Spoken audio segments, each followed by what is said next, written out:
Viralnater presents Yul Brynner's daughter confirms what we thought all along. Yul Brynner was a man of many skills and cultures, but he was best known for playing King Monkut in The King and I on Broadway and in movies. His unique and exotic shaved head was also praised, but besides his public image and his cold stare, no one knew anything else about his life. A lot of the things that got out about Brynner were made up by Brynner himself. So let's sort through the facts and find out the pure truths about the mysterious character. His first movie. His first movie part was in Port of New York, which came out in 1949. The movie was shot in a way that looks like a documentary. It was directed by Laszlo Benedict. The movie was filmed on location in New York. Since it was Brynner's first appearance, he hadn't started cutting his head in the way that would become his trademark. Paul Vicola is a drug dealer who's being chased by two government agents. That girl was played by KT. The agents are played by Scott Brady and Richard Rober. The movie made Brynner want to act again even more. Getting to be king. Even though Brynner liked directing more than acting, Rodgers and Hammerstein, the composer and songwriting duo, gave him the script for a new Broadway play. He tried out for the part of King Monkut in The King and I in 1951. After getting the job, it would be the most important part of his work for the rest of his life. He played the king a total of 4,625 times, including on Broadway and in revivals in 1977, 1979, and 1985.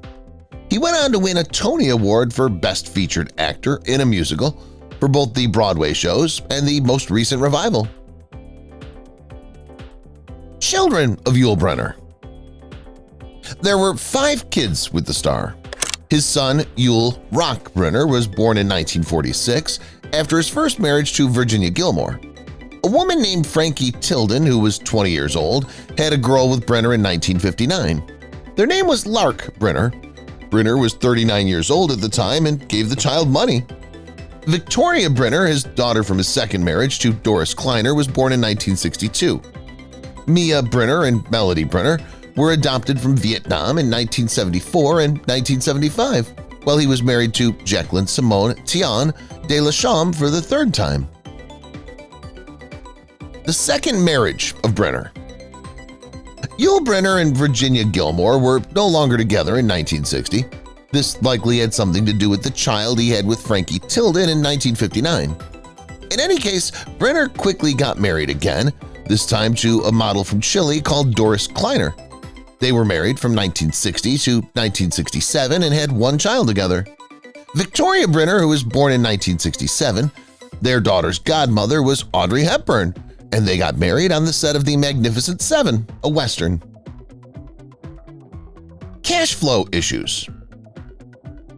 Even though Yul Brynner was famous and successful as an actor in the 1960s, he was having trouble with money. Most of these problems were caused by taxes, or rather by the fact that he didn't want to pay them.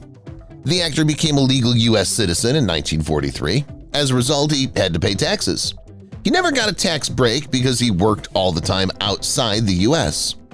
In 1965, Brynner went to Switzerland and gave up his U.S. citizenship so he wouldn't have to pay huge taxes without getting a refund. His daughter and high-end brands.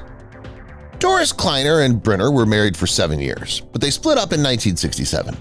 They had a daughter named Victoria Brynner in 1962. She lived in Chile and Paris for most of her life. Vicky started a business called Stardust Brands, and it worked closely with Versace, Christian Dior, Zac Posen, and Louis Vuitton. The business wants to work with famous people to find expensive names that go well with them. Stars like Johnny Depp, Lady Gaga, and Andre Agassi have worked with her. Third marriage of Brynner. The third woman Yul Brynner married was a French lady named Jacqueline Simone Tian de la Chambre. They got married in 1971. Mia Brynner and Melody Brynner were the two girls they took in from Vietnam in 1974 and 1975. With his new family, Brynner thought it was time to buy his first home. The couple bought a fancy manor house in northwest France from the 1600s. It was so fancy that it had a name, Manoir de Criqueboeuf. After Brynner had several affairs that got too much for his third wife, the couple split in 1981. Last marriage of Brynner. Yul Brynner married Kathy Lee, a dancer from Ipoh, Malaysia, in 1983. She was 26 years old. They met while he was touring with The King and I. There would be 4 more times, and this would be the last. He stayed married to Lee until he died at age 65 in 1985, 2 years after being diagnosed with cancer in 1983 and fighting it for 2 years. They did not have any children together. Keeping his memory alive. Vladivostok, Russia, where Yul Brynner was born, has never forgotten its pride and joy. A park was named there after the star. It's called Yul Brynner Park. The city of Vladivostok put up a very real figure of Yul Brynner in the middle of the park in 2012. Rock Brynner, the late actor's son, was there for the event that went along with it. The figure was made to look like the most famous part, which was King Monkut in The King and I. In pop culture, Yul Brynner. There will never be another talent like that Russian-American. His star is on the Hollywood Walk of Fame, and his name is in the words of a song from the show Chess. The song is called One Night in Bangkok. Yul Brynner is also the name of a character in the 1993 movie Cool Runnings. For his song JoJo's Jacket, Pavement's Stephen Malkmus used a clip on an interview with Brynner talking about shaving his head. A love story from the past. Tony and Marilyn Monroe were both in the 1959 love comedy Some Like It Hot. What a lot of people didn't know at the time was that Tony said that they had dated before. In 1949, Tony remembers many good times he had with the star, like having barbecues and other fun things on the beach.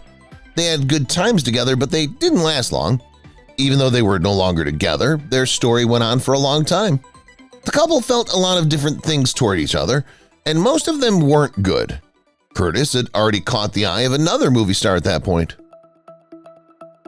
It was hard to miss Janet Leigh. Tony was new to the movie business, but his work and love life were going great. Even though he'd always known he would get out of New York, he never thought he'd get to this point. One of the greatest and most beautiful stars in Hollywood was Janet Leigh. It was hard to miss her, but Curtis never thought she'd see him. When they started going out together, fans went crazy. They became Hollywood's it couple very quickly and were ready to take their relationship to the next level. There was something that kept Tony and Janet from getting married. They had no choice but to run away. Tony and Janet were deeply in love and wanted to officially make their promise to each other. But Curtis had a deal with Universal International, and they didn't like the idea of him getting married. They were, but not to Janet Leigh. Universal International wanted Tony to marry his co-star Piper Laurie because they knew that Tony was a beauty.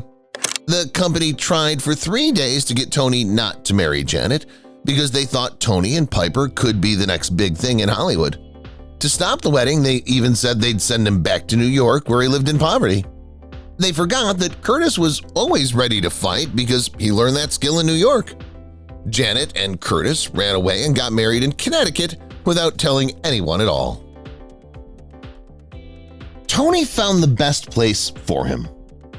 After sneaking away to get married, the couple went back to Hollywood to accept their fate.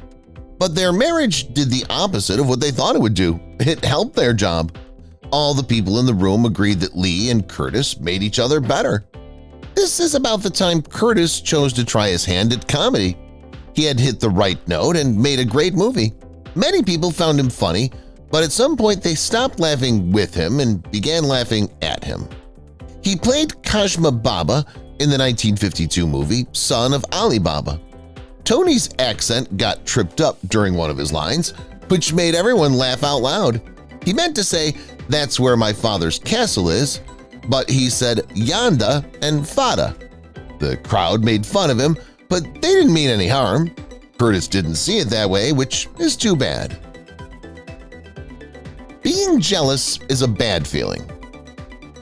Everyone was shocked when Tony married Janet because he was known for being a player. She might have changed him. It's too bad that wasn't the case.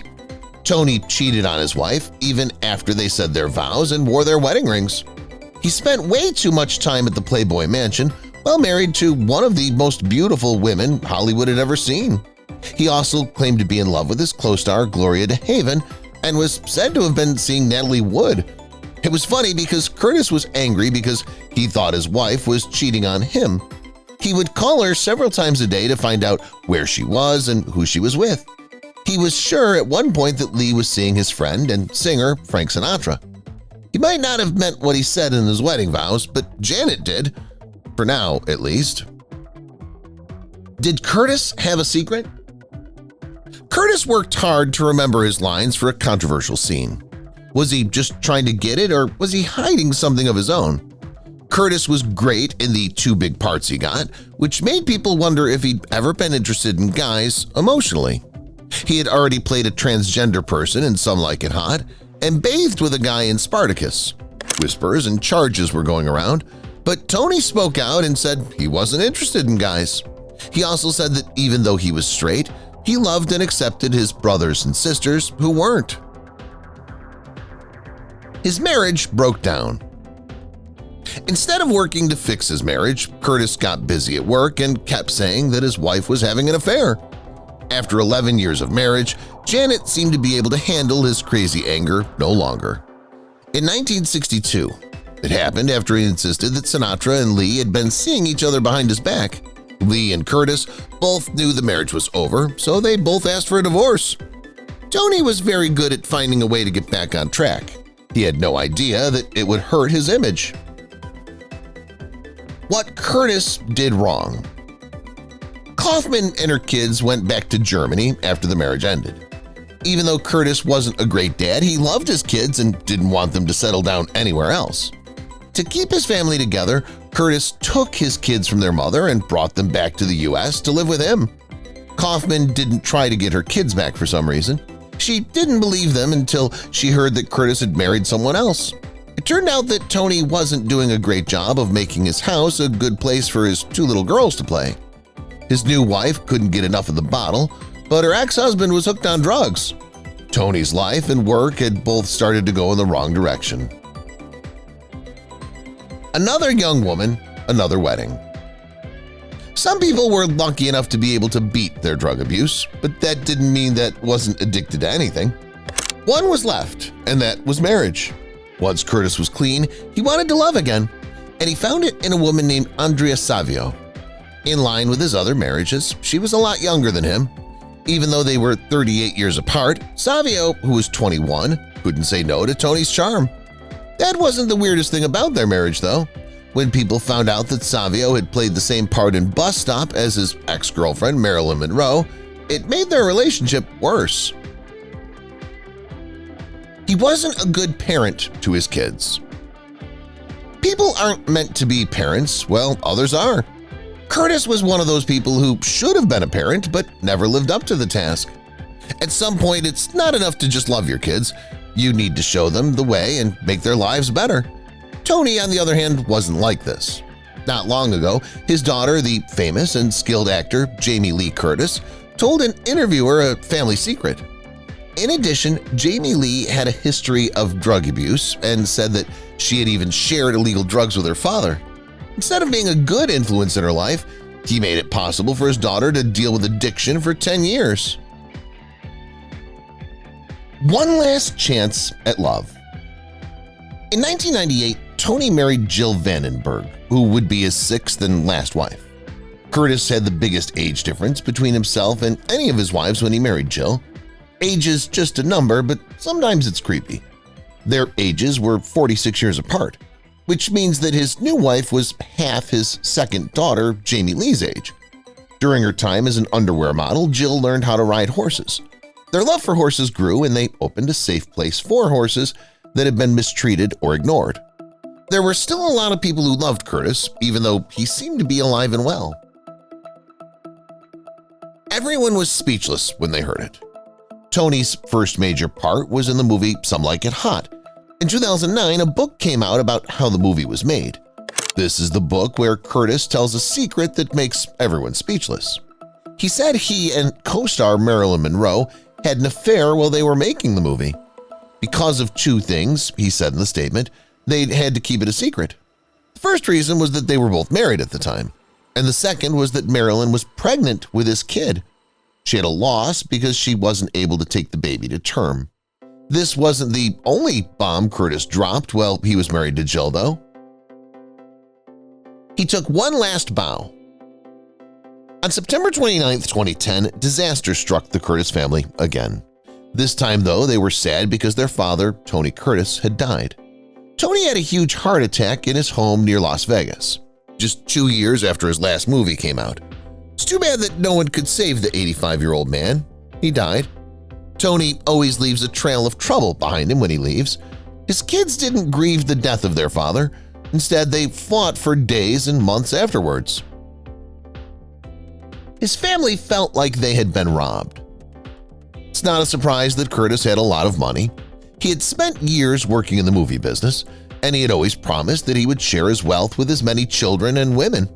But when he died, his wife at the time, Jill Vandenberg, was the only one who got any money. Vandenberg got away with $60 million. And what about his family? They had nothing. His kids fought for their part, but it just wasn't there. His will made it clear that they weren't getting it, but it didn't say why. A lot of people had different ideas about what happened with this incident. Tony had changed his will just 6 months before he died, after all. Vandenberg may have been lying to him, or he may have been grateful that she stayed by his side until the end. It wasn't just Tony's will that caused trouble. Once everyone was over the shock of their father's death and angry, a shocking charge was brought against the late Tony Curtis. The actress Kim Novak, who was in the movies Picnic and Vertigo, did it in 1958. Kim said Curtis spiked her drink at a party. She said she had one drink and then passed out. She was naked in her bed when she woke up. Before and after the two events, she doesn't remember anything, but she says Curtis helped make them happen. Even with all the problems, Curtis made history. Even though he had failed marriages and made bad decisions in life, Tony was a star in the movie business who made history. Tony never gave up on getting the controversial scene back into Spartacus, even after many years had passed since the movie came out. And finally, after 40 years, Tony won. He re-recorded the voice for his character and had Anthony Hopkins play Olivier's part. It was finally his turn to get what he wanted, and the scene is now a famous part of LGBTQ+ movie history. If you've watched the video till here, that means you've enjoyed the video. Subscribe. Don't forget to turn on the notifications bell icon